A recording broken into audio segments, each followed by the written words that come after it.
Karena kalau kita sudah tahu diri kita, ya kita nggak bisa memvonis orang lain. Ya, karena apa? Karena itu untuk diri kita sendiri. Ya, karena apa? Karena ria itu adalah termasuk ya sifat atau nafsu amaratun bisu yang tercantum di nafsu amarah. Ya, salah satunya adalah ria. Yang jumlahnya ada berapa? Ada 7. Yang pertama sombong, takabur, ria, iri, dengki, sum'ah, dan hibah.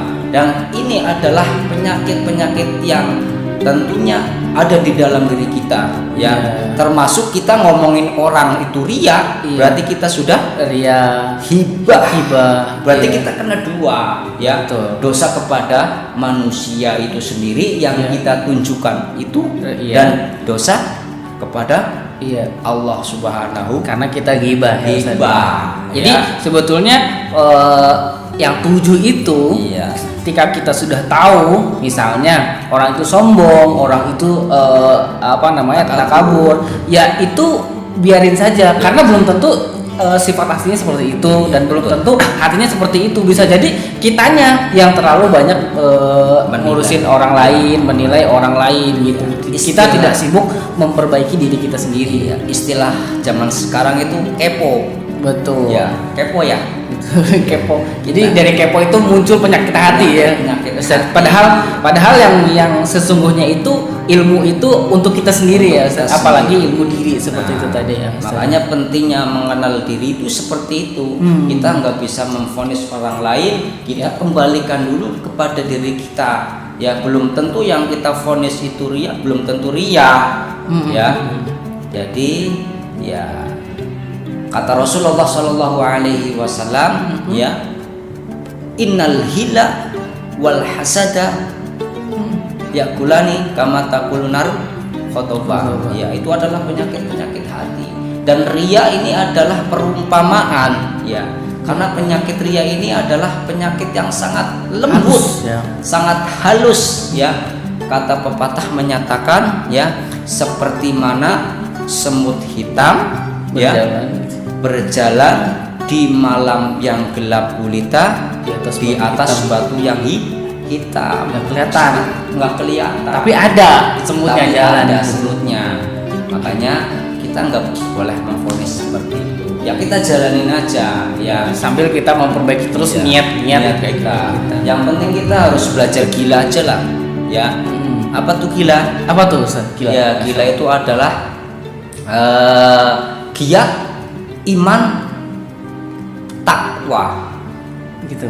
Iya, giat iman lillahi ta'ala. Gitu mungkin iya, maksudnya iman lillahi ta'ala gitu ya. Iya, giat iman lillahi ta'ala. Ya, apapun yang kita sampaikan, apapun yang kita kerjakan, kita niatkan lillahi ta'ala. Gak usah kita dengarkan orang lain, yang penting niat kita adalah lillahi ta'ala. Kita harus jadi diri kita sendiri. Ya, belum tentu kita bisa menjadi orang lain, ya. Orang lain pun belum tentu bisa jadi diri kita.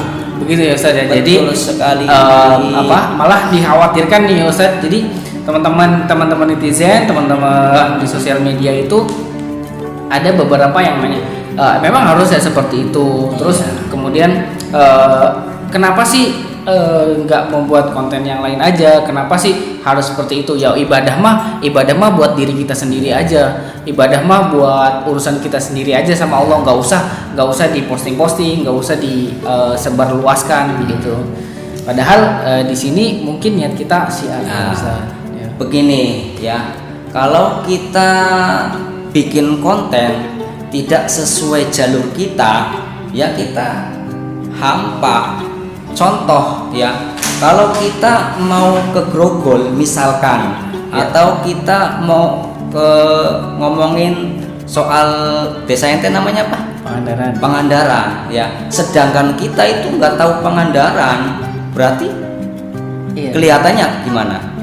Nah, tapi kalau kita sudah tahu Pangandaran, ya kita cerita tentang Pangandaran, berarti asik kita ngomongnya, bikinnya juga enak. Nah, begitu pula kalau kita bikin konten tidak sesuai apa yang kita bisa, misalkan ya biasa kita dakwah, biasa kita seperti ini ya, bikin kontennya yang seperti itu, masak misalnya, masak ya kan nggak cocok, nggak pantas, nggak nyambung, dan nggak tertarik juga, dan itu udah ada paketnya masing-masing. Intinya kita mengerjakan sesuai apa yang kita bisa. Betul, satu ya. Terus kemudian mungkin di sini yang saya pelajari ya Ustaz, jadi sosial media itu selalu didominasi oleh konten-konten yang tidak bermanfaat, atau bahkan kalau misalnya tidak bermanfaat dalam agama itu masih boleh, hukumnya mubah teman-teman. Tapi di sini yang dikhawatirkan itu yang ada mudorotnya gitu. Jadi misalnya joget-joget kelihatan auratnya. Nah itu. Nah sekarang teman-teman analoginya seperti ini.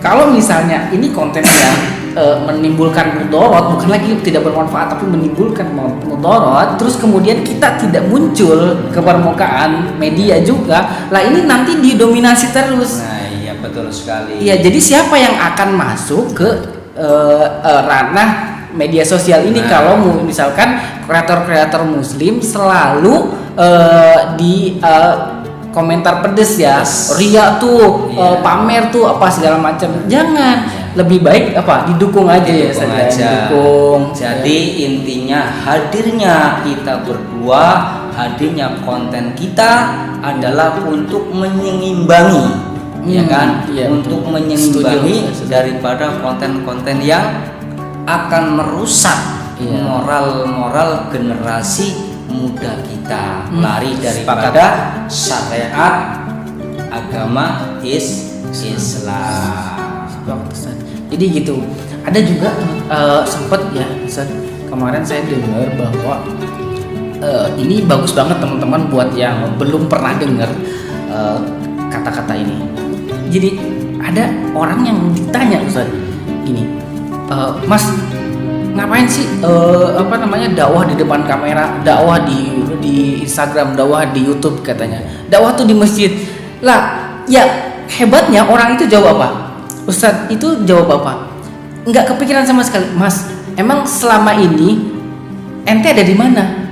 Ente tuh ada di YouTube, ada di Facebook, ada di Instagram. Lah kalau saya datang ke masjid, saya mau dakwahin tiang, saya mau dakwahin tembok. Cocok sekali. Itu keren banget teman-teman. Jadi karena kitanya ada di media sosial, ya kita berdakwah di media sosial. Lah kalau teman-teman ke masjid nih, kalau teman-teman hadir semua ke masjid, apalagi sekarang lagi corona kayak gini, jarang banget yang ke masjid ya Ustaz ya.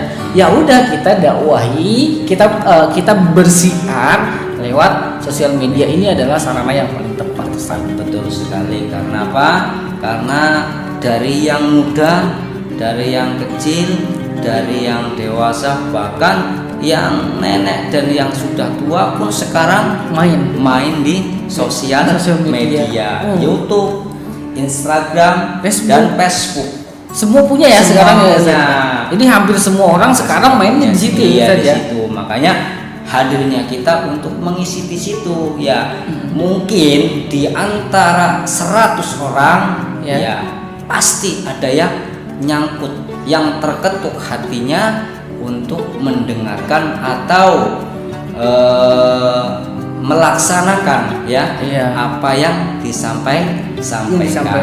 Ya, kenapa?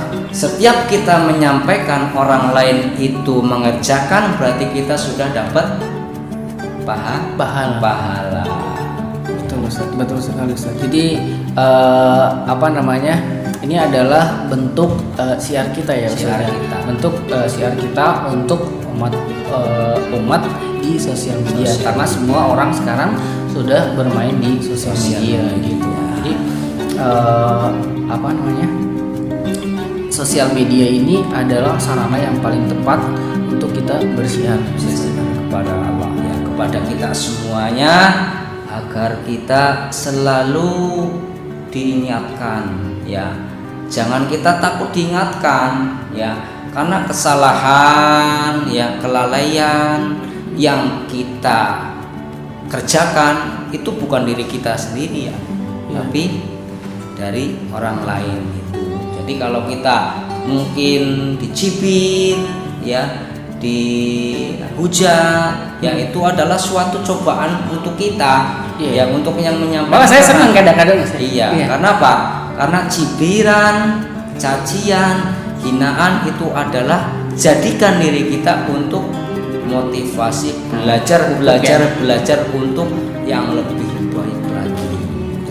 Saya kadang-kadang kalau misalnya lagi lemah nih, buat teman-teman juga kalau misalnya lagi lemah keadaan imannya, lemah ketika teman-teman biasanya kan share kebaikan, terus postingan misalnya Ustadz nih lagi posting, terus di share, dibagiin, ya kan, biar orang juga merasakan manfaatnya. Kalau teman-teman merasa saya takut dicibir, gini teman-teman, saya juga saya takut nanti gimana ya ini kalau misalnya orang yang lihat, terus gimana orang yang lihat makin gak ada, nanti followers kita makin gak ada. Jangan takut teman-teman.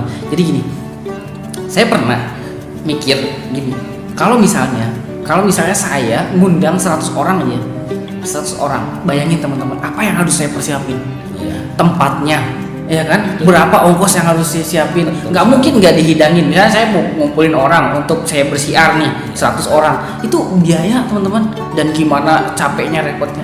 Kita hanya modal kontennya Ustadz nih, modal di share di WhatsApp kita yang lihat 50 orang, 70 orang, itu udah jadi kebaikan. Segampang itu bikin kebaikan zaman sekarang ya Ustadz. Sekali. Jadi seperti ini ya.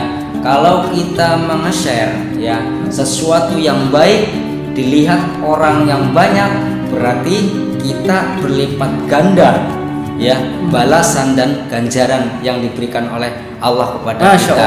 Tapi sebaliknya, manakala kita meng-share sesuatu keburukan, kebatilan, kemudorotan, hati-hati. Itu jadi dosa jariah juga ya. Untuk kita semuanya.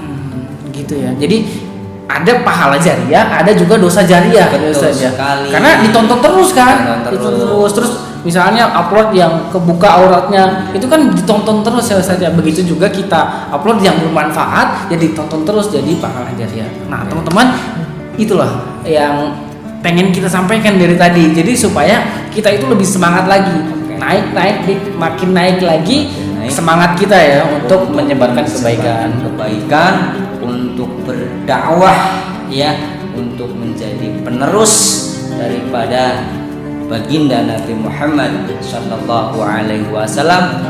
Innama bu'istu li utamima makarimal akhlak. Intinya hadir kita ya, konten kita untuk menjadi rahmat lil alamin ya. Masya Allah, tabarakallah.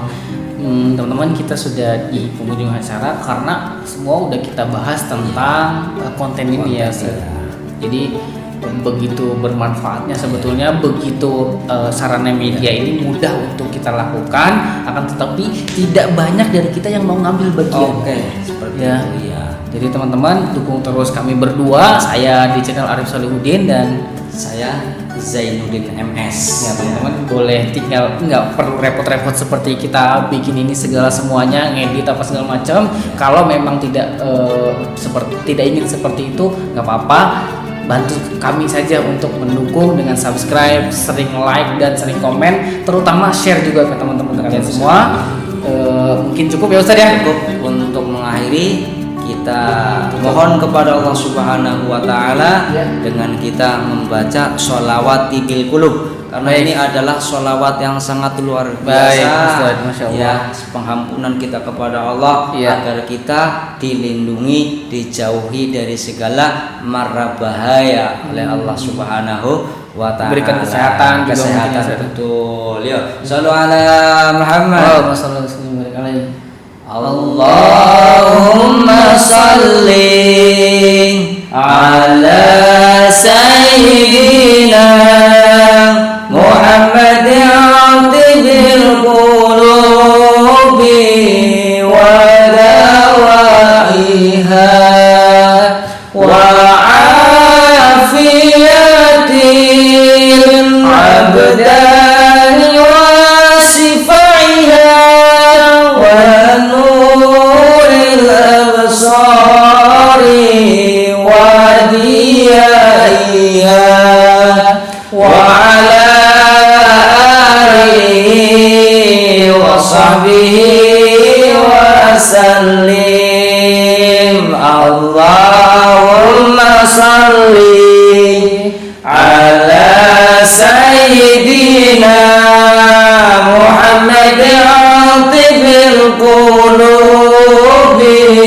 ودوائها وعافية الله أبدان وشفعها ونور الأبصار وأديائها وعلى آله وصحبه وسلم. Subhanakallahumma wa bihamdika asyhadu an la ilaha illa anta astaghfiruka wa atubu ilaik. Sekian, semoga bermanfaat teman-teman. Jangan lupa sekali lagi like, komen, dan share, subscribe juga. Terima kasih. Assalamualaikum warahmatullahi wabarakatuh.